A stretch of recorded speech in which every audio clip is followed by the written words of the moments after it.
ago, and we were criticised by some for doing so. And I always remember meeting a group and talking through the problems and the issues that they face. And I remember meeting a 29-year-old junior doctor who'd just come off shift, and her last action on shift was to hold the hand of an elderly lady as she died. And I thought, my God, these are the sort of people who've given their lives to our NHS, and that's why we need to make sure we respect them, we support them, and yes, we properly pay them as well. Thanks so much.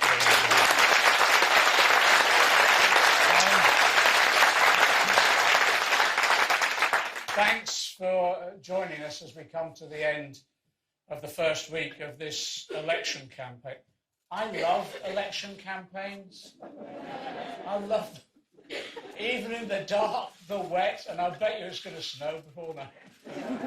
It doesn't matter. The atmosphere is just terrific. Wherever we go on the campaign, we've got literally hundreds of our members coming out to mobilise and discuss the policies on the doorsteps. And it's just terrific. And I know, there was some anxiety about whether an election should be called or not, but I think there was such a level of enthusiasm. We needed to get this election over and done with, and a Labour government into power as rapidly as we possibly could.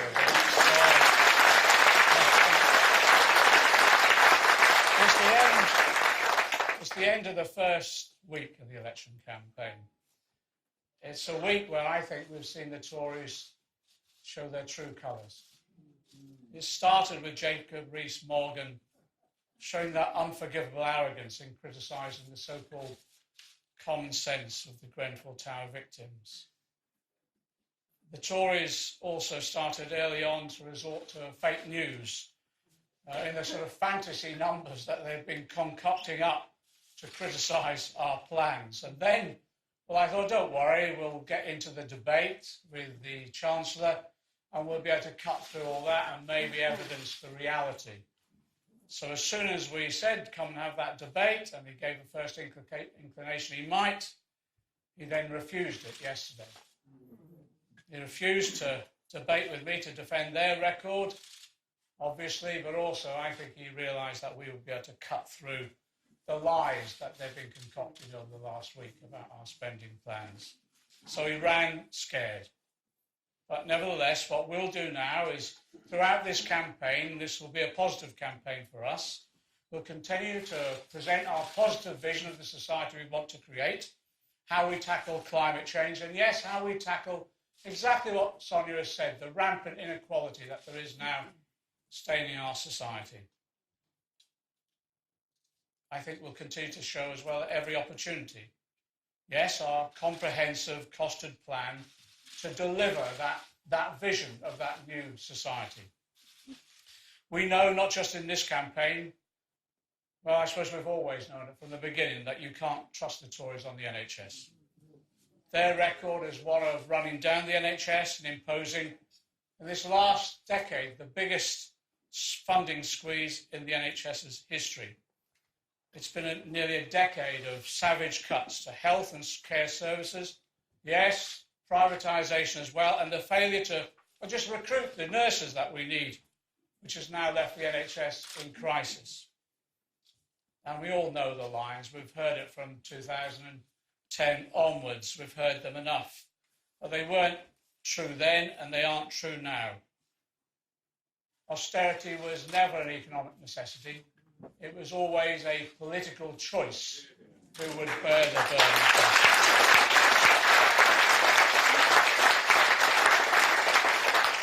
And the majority of economists have always agreed and always advised that another approach could be taken.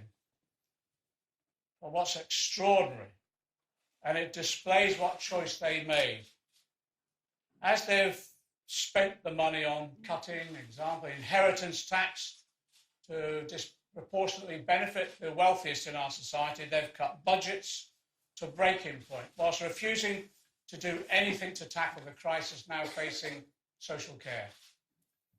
By 2030, the prediction is, on current trends, some 2.1 million older people will be needing help but not getting it.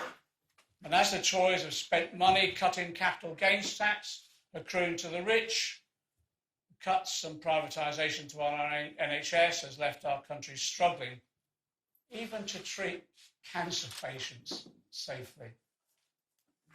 And also they've wasted money by failing to tackle tax avoidance and tax evasion. So, and as a result, I just give the example, support services for our young people have been ripped out of our communities. And as they've cut corporation tax and continue to increase dividends to the very richest, more than 1 million NHS patients face longer waits in emergency departments, and almost 300,000 patients could be left on waiting on trolleys still. And the upcoming winter pressures, people are now predicting on the front line, look set to be the worst winter the NHS has ever endured. The NHS is in crisis under the Tories, and all the evidence demonstrates the reality. The contrast is this, let's be clear, the Labour Party is the party of the NHS. We're the creators of that jewel in the crown of our society, much admired across the globe. It's the principle that healthcare is a foundational right afforded to all, no matter what their circumstances, and it's a cornerstone of our civilised society.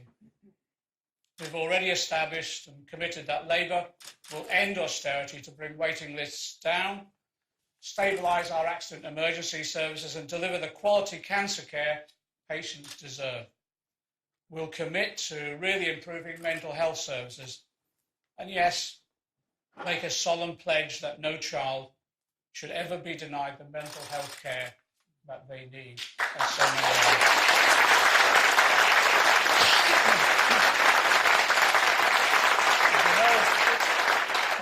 We believe the right to dignity in retirement is part of that right to health and well-being at any stage in life.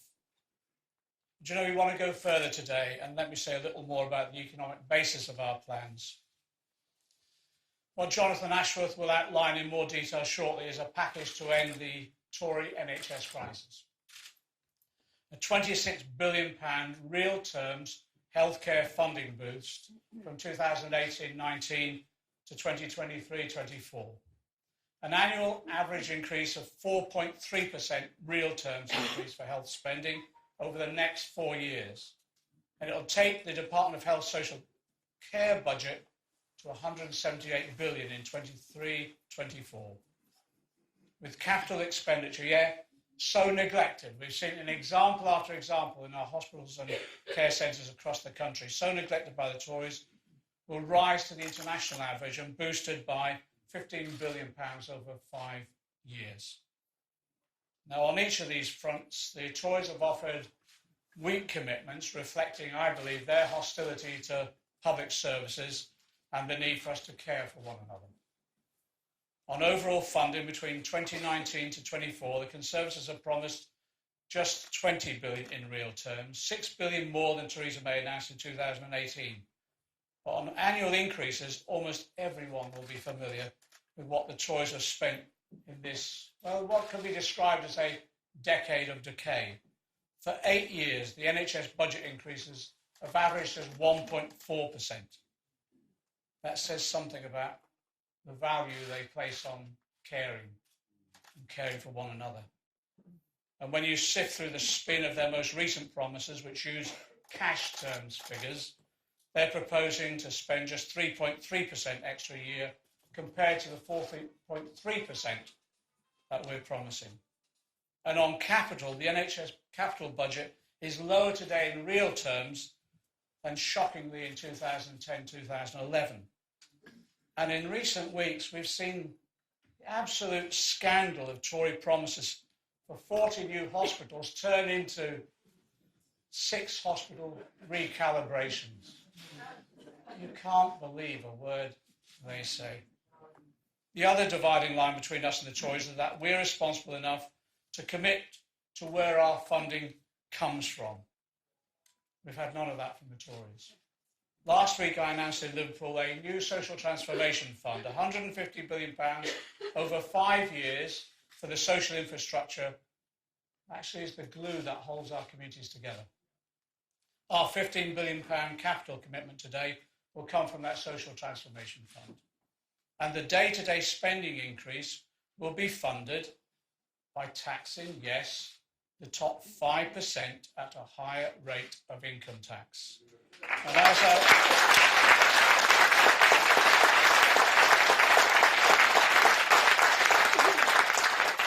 And let me just make this clear and cut through the lies and the fake news from the Tories over this last couple of weeks. As I've said before, income tax rates, national insurance and VAT will not increase for 90% of earners. It's only the top 5% will ask to pay a little bit more. We'll reduce the threshold for 45p rates of £80,000 earners and reintroduce the 50p rate for £125,000 earners. That's our pledge. It wasn't the last election, and we'll adhere to it in this election. For all of us, we're promising better and bigger services and lower costs, free prescription charges, an end to hospital parking charges. And it's only the top 5% that will contribute a little more at the end of the tax year. Why? Because their shoulders are broad enough to bear this. And because our society, including them as a whole, gains from their contribution. And many of them will be willing and proud to make their contribution to our society and pay their way, and I thank them for it. So in this week, when the Tories have shown their true colours, I hope that people see ours today. Straightforward. It's what we always stand for. A commitment to care, but also underpinned by a serious plan that shows we're ready for government. It's now my pleasure to hand over to Jonathan Ashworth. He'll speak in more detail about this transformative plan. It's exactly as Sonia said. Where did this plan come from? It came from John's meeting month after month, week after week, with NHS frontline staff, with those experts in the field who've guided us on where we need to take our NHS policies and our health and social care policies, but also on the levels of expenditure that are needed if we're going to create that caring society that I believe the vast majority of our people want. Jonathan Ashworth.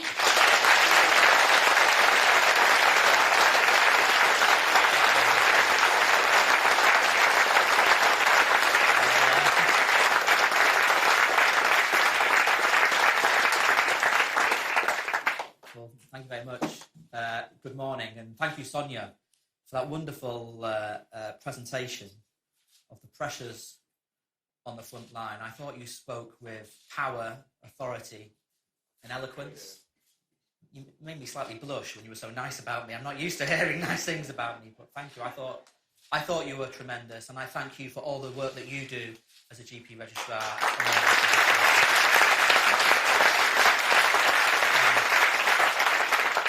And thank you to you, John, for your remarks and your introduction. And thank you, John, as our Shadow Chancellor, for allowing us to put this level of investment into the National Health Service. We've had many meetings on this in recent weeks. I know you've always had the NHS at your heart, but look, secretly he is a bit of an iron chancellor, he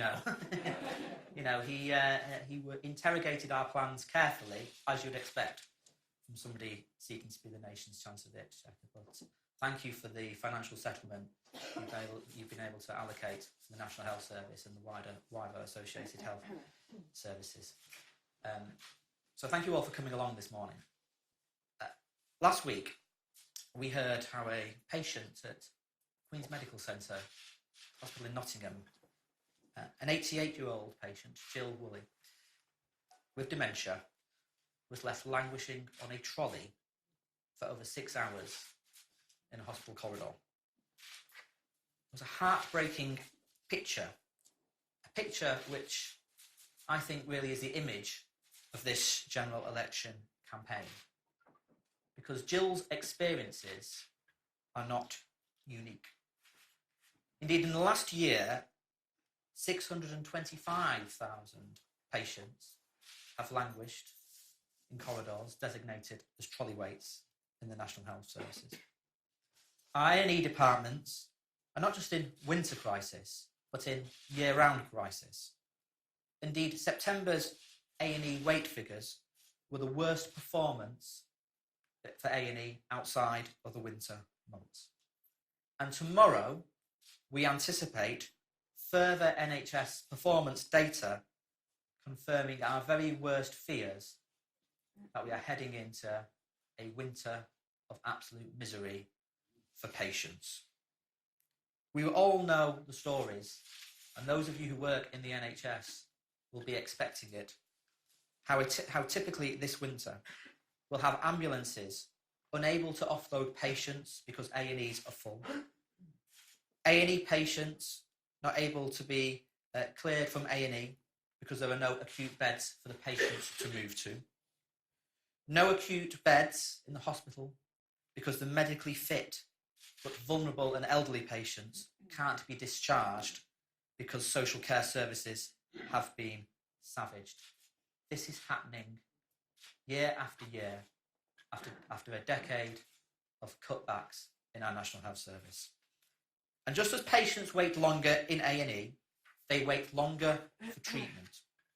Waiting lists for treatment have risen to record levels, and patients are increasingly waiting longer for care. Indeed, since Mr. Hancock was appointed Health Secretary, those waiting over 18 weeks for treatment has risen from 504,000 to 662,000, a record of quite shameful failure. Cancer waiting times are the worst on record. Last year, over 34,000 people with cancer waited beyond 2 months for treatment. On all 8 measures collected for 2019-20, performance is lower than the previous year. Meanwhile, waits for diagnostic tests are at their highest for 11 years. So after a near close to decade of underfunding and cuts, after axing of over 15,000 beds, after the brutal slashing of social care budgets, and a failure to address chronic workforce shortages of 100,000, our NHS is crying out for a financial rescue plan and real change. That is what Labour is outlining today.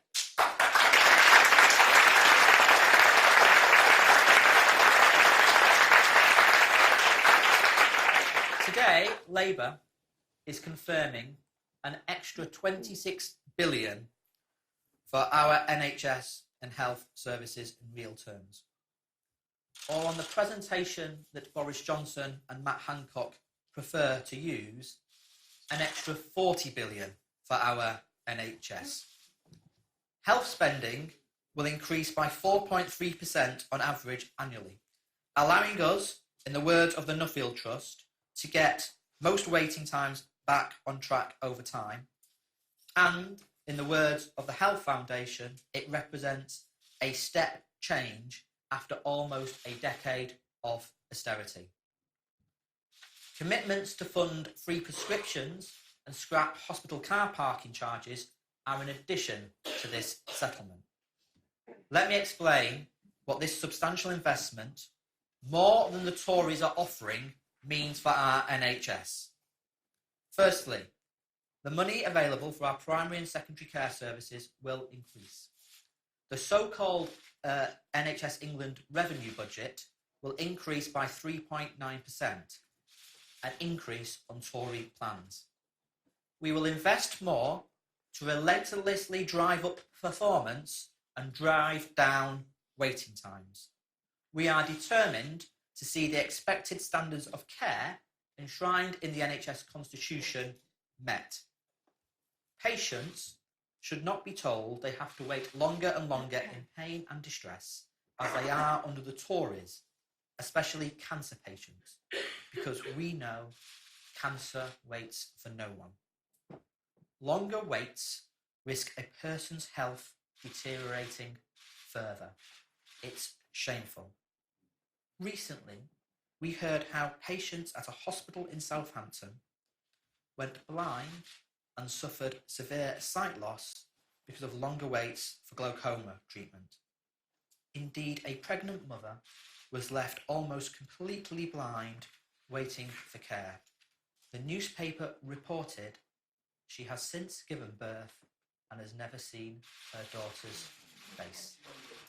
This is the reality of ever-growing waiting times and lists under the Tories. Faulty and out-of-date equipment lead to cancelled operations and increasing delays for patients receiving diagnostic test results.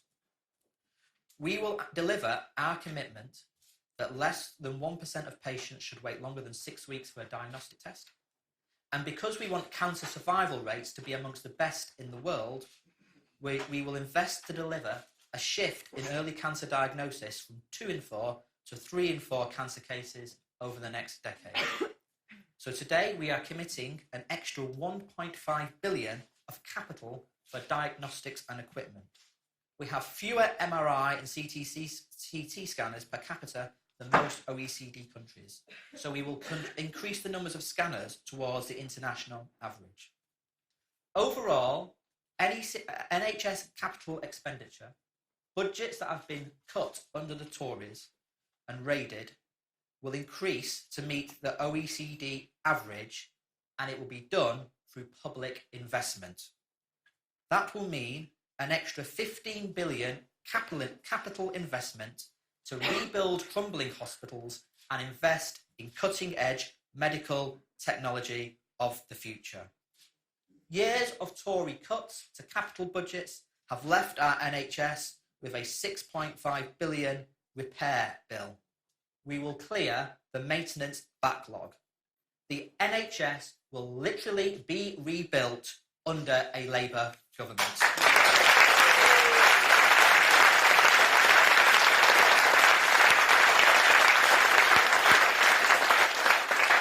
We will honour existing and confirmed hospital rebuilds, but future decisions on hospital rebuilds will be based not on party political considerations, as it is now under the Tories, but decisions will be based on need, be fully transparent and spread fairly across the regions. We will institute a Green New Deal for the NHS to ensure trusts can access funding to reduce their carbon footprint, and we will also institute an NHS forest with 1 million extra trees across the NHS estate as well.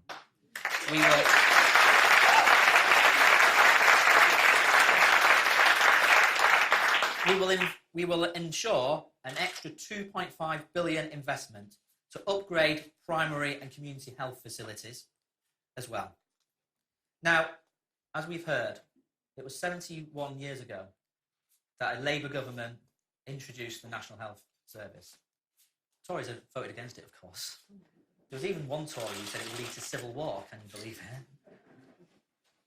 But it was a Labour government that introduced the National Health Service. And the Acts of Parliament, which founded the National Health Service, set out a vision of a, quote, comprehensive health service designed to secure improvement in the physical and mental health of the people. I don't believe a comprehensive mental health service has ever really been delivered. Stress, anxiety and depression are the biggest cause of sickness absence in our society, responsible for 91 million working days lost every year, costing the UK economy 99 billion a year. Last year, the number of prescriptions for antidepressants hit their highest level, with over 70 million prescriptions dispensed.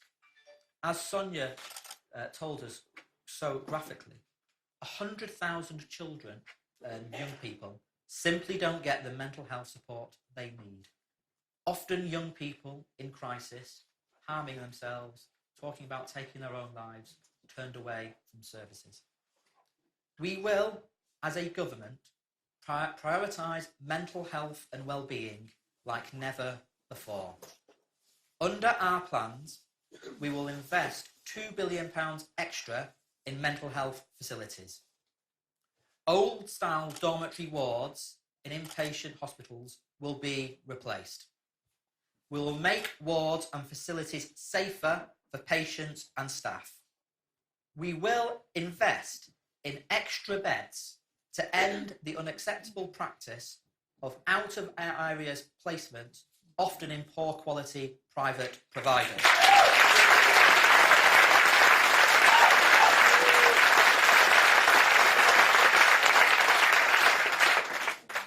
And we will provide more crisis ambulances in communities. And because, as John says, we are making a solemn pledge that no child should be denied the mental health care they deserve, just as we are prepared to invest in capital for mental health facilities, we will provide an extra 1.6 billion for NHS revenue for mental health services too, to provide counselling in every secondary school, to expand community services for those with severe mental illness, and ensure that high-quality crisis care people deserve and when they need it. This will be the greatest priority for mental health services ever seen, finally delivering real parity of esteem for mental health services.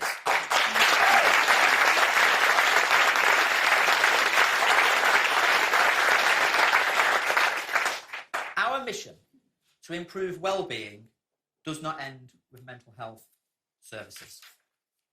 Yesterday, we lost a good friend. We lost someone who I believe was one of the finest health secretaries ever to grace the office. Frank was a great source of encouragement to me in recent years and gave me good advice, kept me going. I've got to say, I wasn't keen on his filthy jokes, but anyway, that's not my style. But Frank did say, when he was health secretary, he said, inequality in health is the worst inequality of all. There is no more serious inequality than knowing you'll die sooner because you're badly off. He was so right. He was so right. Poverty and deprivation mean people get ill quicker and die sooner. We cannot settle for that. After a decade of austerity, life expectancy advances are stalling, even going backwards in some of the most deprived communities. Infant mortality rates, that's babies dying, have risen 4 years in a row for the first time since the Second World War. Rates of premature death, including deaths linked to heart disease, lung cancers, COPD, are 2 times higher in the most deprived areas of England compared to the most affluent. In our more deprived areas, we see higher rates of suicide, higher rates of addiction. So we will relentlessly target health inequalities as part of our wellbeing strategy. I can confirm we will legislate for a new Future Generations Wellbeing Act. We will commit to halving childhood obesity by 2030 and tackle the wider determinants of ill health, such as banning the junk food advertising before the watershed. But because the delivery of healthcare isn't just about the NHS as a sickness service, it's about helping people stay well and lead healthier, happier, longer lives. So instead of cutting public health services, as under the Tories, we will invest an extra £1 billion a year on the public health grant. It will mean more investment in smoking cessation services. It will mean more investment in weight management services and fund 30,000 new treatment places and obesity services. We have committed not only to more money for sexual health services, but we will fully fund the rollout of PrEP for HIV and take steps to work on eliminating new HIV infections. And as many of you know, addiction services is a personal priority of mine, having spoken out about my own personal circumstances with a father who was sadly taken because of drink. After years of cuts to addiction services, we are seeing an increase in deaths because of substance misuse and alcohol. We will stop the cuts to addiction services. We will increase addiction services funding by 100 million. This investment will secure an extra 27,000 drug and alcohol community treatment places. We will also invest an extra 50 million in mental health promotion advisors working across workplaces, care settings, custody settings and community groups, providing mental health first aid and resilience training. Children's health and well-being has always been a huge priority of mine. I want our children to become the healthiest in the world. Yes, it's ambitious, but when children make up around 20% of the population and 100% of our future, it's right to be ambitious. So we will raise the 0 to 5 health services spending to over £1 billion. We'll invest more in parenting support and ensuring services become trauma-informed. But there is one area where children's health investment is now more urgent than ever. Earlier this year, we lost our measles-free status. Measles is a horrible, life-threatening disease. And yet, MMR vaccination rates have fallen now 5 years in a row. This simply isn't about anti-vax propaganda on social media, as Mr. Hancock claims. But as the NAO reported, it's to do with the toxic combination of the Tory Health and Social Care Act reorganisation, alongside the squeeze on primary care and cuts to public health services. I am determined that we restore our WHO measles-free status. As a start,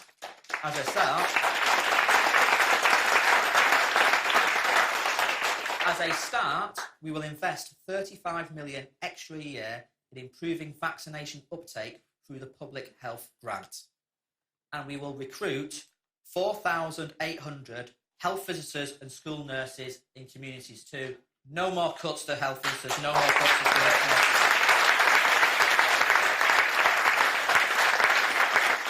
Which brings me finally on to workforce.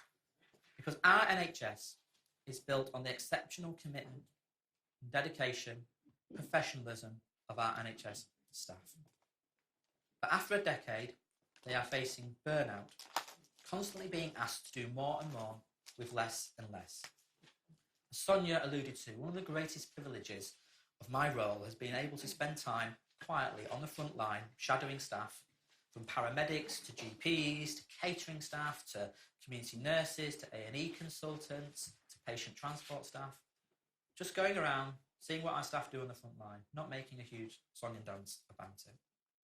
I've seen the immense pressures they are under, but I've also seen the wonderful gratitude of the patients they care for. But as staff care for all of us, it's time we care for them. So I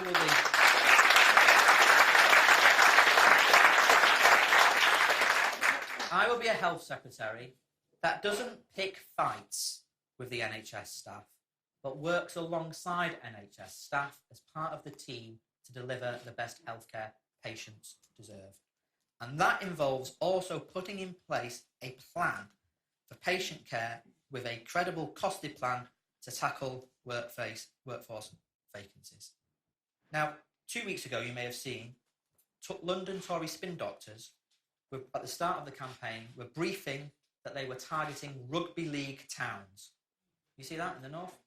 On the same day Tory spin doctors were briefing that, it was announced that a maternity unit at Pontefract, near the rugby league town of Castleford, Wakefield and Featherstone, was closing because of shortages of midwives.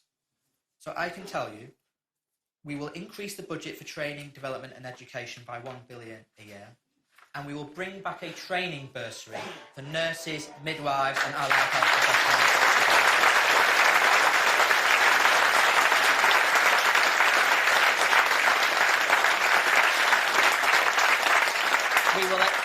We will expand GP training places to 5,000 to recruit more family doctors, providing 27 million extra GP appointments and 5,000 more doctors.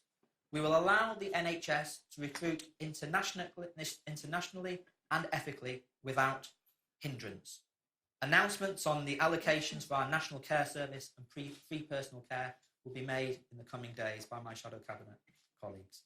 But let me be clear, with a Labour government, there will be 26 billion extra in real terms for our NHS, 40 billion extra in cash terms. There will be a credible plan for more nurses, more midwives, more allied health professionals and practitioners. We will safeguard the NHS from any international trade deal that risks seeing it.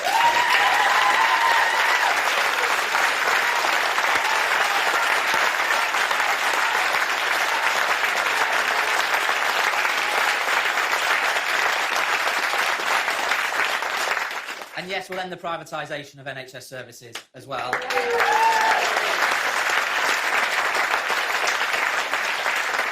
We'll give mental health the greatest priority it has ever had.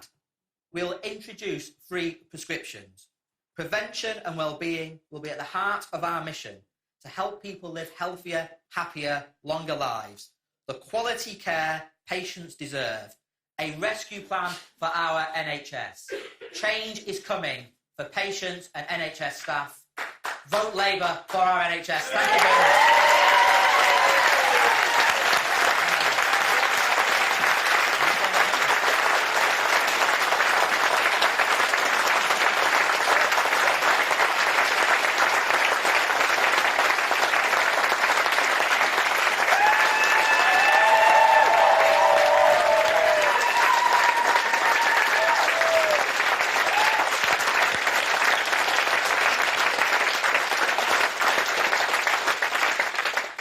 Okay, we're going to do some questions, and obviously what we're trying to do is to ensure that the media have the opportunity for questions as well.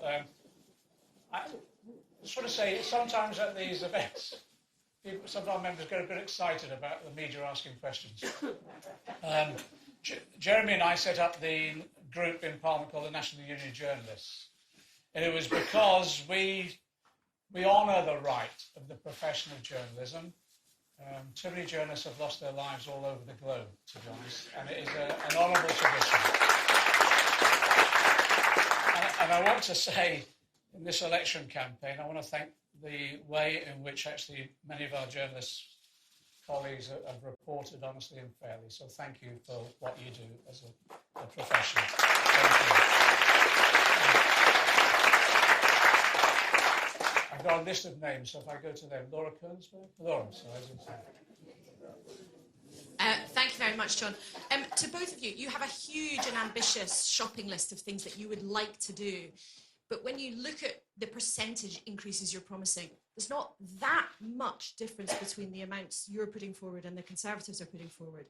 Do you worry there's a danger that you might be raising expectations for the public, that you could really transform the NHS when what you're talking about would allow it to stand still? And if I can briefly clarify, at the Labour conference, Mr McDonnell, you suggested a hugely ambitious policy to put everybody on a 4-day working week. This morning, John said it was nonsense to suggest that could include the NHS. Which is it? Okay. Let me deal with that first. And it's a 32-hour working week, implemented over a 10-year period. It will apply to everybody. What John was talking about this morning is how you apply it over that 10-year period. The Tories are giving this impression that we get elected on December the 12th. I'm grateful for their confidence in our election.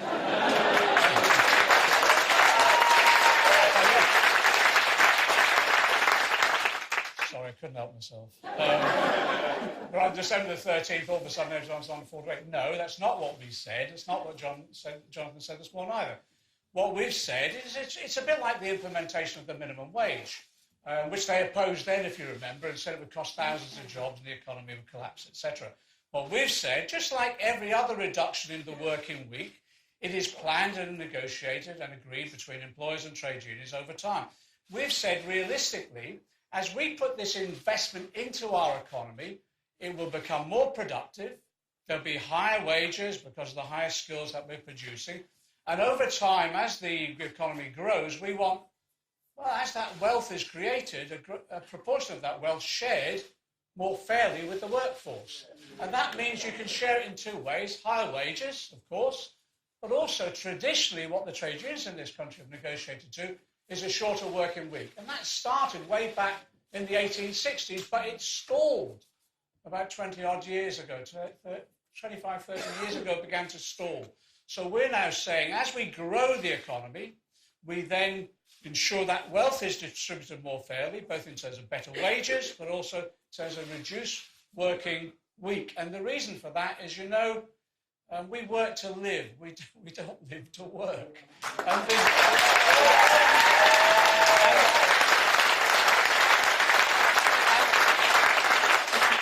that will apply to everybody, because as you grow the economy, employers and trade unions sitting down will be able to judge how that productive economy has grown, what the timing will be for the staggered reduction in workers' hours with that ambition within a decade, which is, actually, I don't think it's that ambitious. Over a decade, reducing to 32 hours a week, I think is what realistically is what people will want and what we will be able to afford.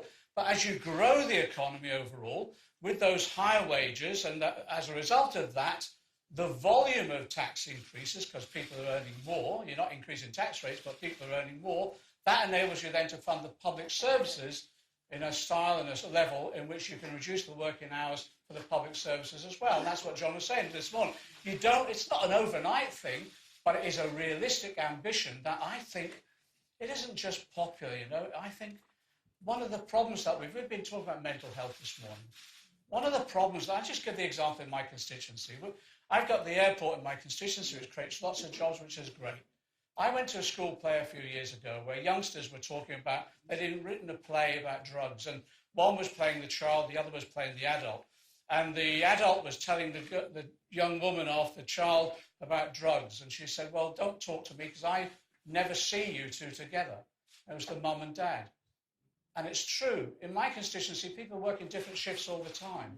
And they pass in the night or early hours of the morning. Family life breaks down. You never have that time to sit around the breakfast table or dinner table together. And what we're trying to do is say, life shouldn't just be like this. We can restore that sort of quality of life, but over time, and it's planned, and it's real, and it's pragmatic, and we take people with us, both in terms of employers and trade unions and the community more generally. So that's the approach we're taking.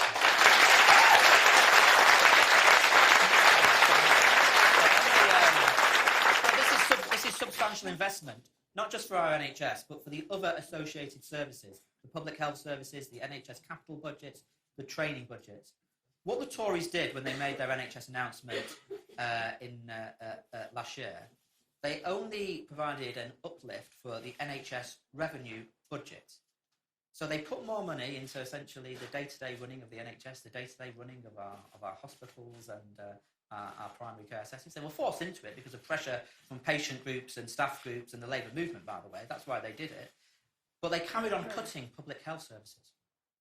Public health services have been cut by about 800 million now. Sexual health services in communities have been cut. We've had organisations warning about the impact of sexual health services that have been cut so badly that there has been presentations of pregnant women at maternity units with babies with neonatal syphilis. And that has been, and this is what is happening when you have sexual health services cut back. Addiction and substance recovery services cut back, and we're seeing an increase in deaths from substance misuse and alcohol misuse. Or training budgets cut at a time when we should be investing more in the workforce of our NHS, not cutting the workforce, because we know we've got huge shortages across the sector, which is causing real problems and which is why we're seeing growing waiting lists. So I think it is substantial investment when you look at it in the round, and it will allow us to keep people well and healthy in the community. It will allow people to be treated well in hospitals and start bringing those waiting lists down, which have really, really hit record, really, really unacceptable waits under Boris Johnson and Matt Hancock. It really is quite shameful. So I think you'll find it is substantial investment, and indeed organisations like the Health Foundation are pointing out that this is a big increase.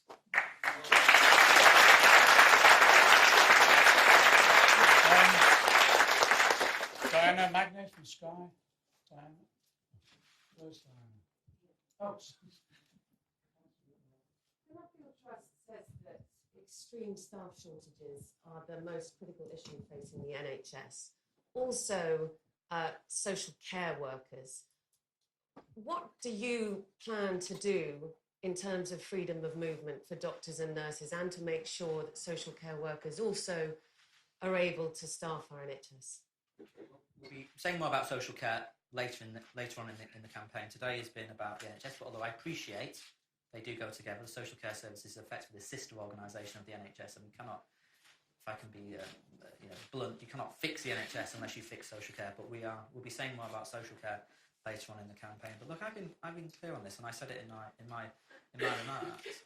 If a trust believes that a nurse or a surgeon is qualified enough to come to this country to care for our sick and our elderly, that they should be allowed to come to this country to care for our sick and our elderly. Now, we have to be ethical about this. But for example, the Tories a few days ago said, "Oh, don't worry, we're going to reduce the visa charges for EU nurses and so on." But there's still going to be a £400 nurses tax for EU nurses. I mean, that is not a sensible way to plan your workforce for the future. And we've also got this problem, which was in the newspapers not so long ago, that one of the proposals endorsed by the Department of Health and NHS England for international recruitment is actually in the long-term plan, which is supposed to be the government position, is being blocked by Priti Patel's Home Office. I mean, as I said, the right hand doesn't know what the extreme right hand is doing here.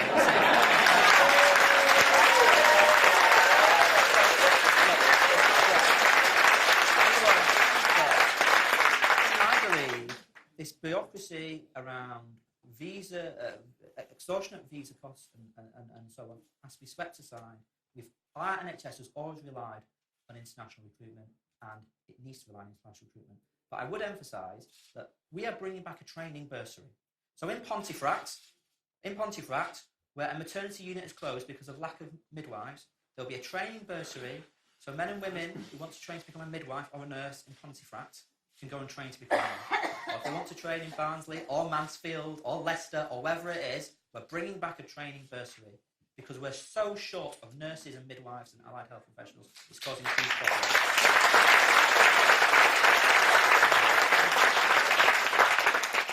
Emily from ITV. Hi, Emily. Can I just clarify, John? Was John Ashworth wrong this morning when he said that the shorter working week wouldn't apply to the NHS? And if he was wrong, surely all that extra money you're announcing will go on paying extra staff to cover those members of staff who are working fewer hours. What he was saying this morning was he's destroying the myth that suddenly this will be imposed upon the NHS on day one of the Labour government. That isn't the case. Well, yes, it will. Let's be clear how you do it, though. Let's go through it again, just briefly. I don't mean that in any derogatory way. I just because I think it's worth. It is worth people having a clear explanation each time. We want to ensure over a 10-year period, as we grow our economy and as wages increase and as a result of increased productivity, because all the investment we're putting in, that the wealth that we create is fairly shared between, shareholders and employees, workers themselves. And one of the ways you do that is you negotiate either increased wages, but part of it as well is a social wage, which is reduced hours too. And that's been the tradition in this country since, actually, the first, 8-hour day from 1860s onwards.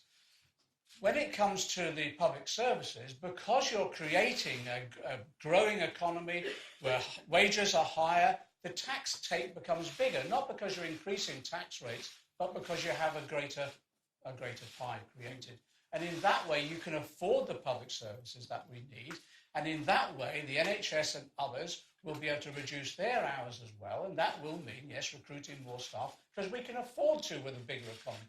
And that's how we've done it over the years. And again, this is nothing original or new. If you look at our history over those years, and it started for campaigns for an 8-hour day, for holidays as well, for holiday pay, for sick pay, and all of those opportunities came from us creating a productive, wealthy economy in which that wealth is more fairly shared, and shared both in terms of incomes, but also shared in terms of quality of life and reduced working hours. So that's the way it works. But again, what we've made it absolutely clear, this is a 10-year program, and we're going to take people with us. It will be done just as every other improvement in the workforce and in our working lives and our public services. It will be done by building a consensus in negotiations. That's how we did the minimum wage. We introduced the minimum wage and we set up a commission to enable that to be assessed on a regular basis. What we're doing here is setting up a working time commission, which brings employers together, along with trade unions and along with independent experts as well, to assess, as we grow the economy, the timing and approach that we do to reducing the working week. In that way, I think we get there through consensus, but we're going to get there. Because I think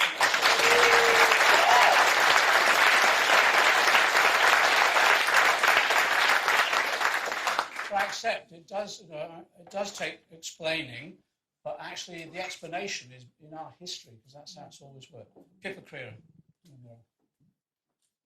Is there a mic? Thanks very much. I've got a question for each of you, if I may. This, John, first of all. Do you have any plans for reform of doctors' pensions, which the BMA suggests is forcing many doctors to either reduce their hours or leave early at a time when obviously staffing is a major issue? And for this, John, if I may, what do you think of the Brexit Party standing down in 317 seats? Does that help or hurt Labour?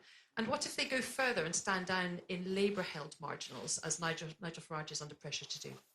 Let's get that one out of the way, because I think the way in which Farage has made that decision helps us, because it absolutely clarifies now that we now have a Trump alliance between Farage and Johnson, following out Trump's orders as dictated